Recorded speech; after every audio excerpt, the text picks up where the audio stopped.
تمام تعریفیں اللہ کے لیے ہیں جو ہر چھپی اور ظاہر چیز کو جاننے والا ہے، جو دلوں کے رازوں سے واقف ہے اور جو ہمیں حکمت اور بصیرت عطا فرماتا ہے۔ ناقدری کی چوٹ وہ تھکن ہے جو روح کو تھکا دیتی ہے۔ کبھی کبھی زندگی میں سب کچھ ہوتے ہوئے بھی دل تھک سا جاتا ہے اور اکثر اس تھکن کی وجہ ناقدری ہوتی ہے۔ جب ایک شخص بار بار خلوص دے، محبت دے، وفاداری دکھائے اور بدلے میں صرف بے قدری یا خاموشی پائے تو ایک وقت آتا ہے جب وہ اندر سے بکھرنے لگتا ہے۔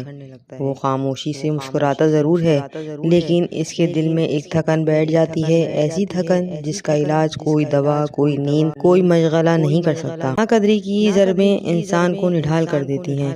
جب انسان کو یہ محسوس ہونے لگے کہ اس کی موجودگی یا غیر موجودگی کا کسی کو فرق ہی نہیں پڑتا تو اس کا جذبہ مرنے لگتا ہے۔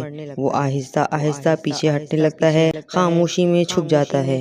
اس لیے کسی کو اتنا مت تھکائیں کہ وہ واپس لوٹنے کی سکت ہی کھو بیٹھے۔ ہر انسان کی برداشت کی حد ہوتی ہے، جب اس کی روح تھک جائے تو پھر وہ شخص چاہ کر بھی واپس نہیں آتا۔ اور کیا ہی اچھا ہو اگر ہم ان لوگوں کو سنبھال لیں جو بار بار ہمارا خیال رکھتے ہیں، جو دل سے جڑے ہوتے ہیں۔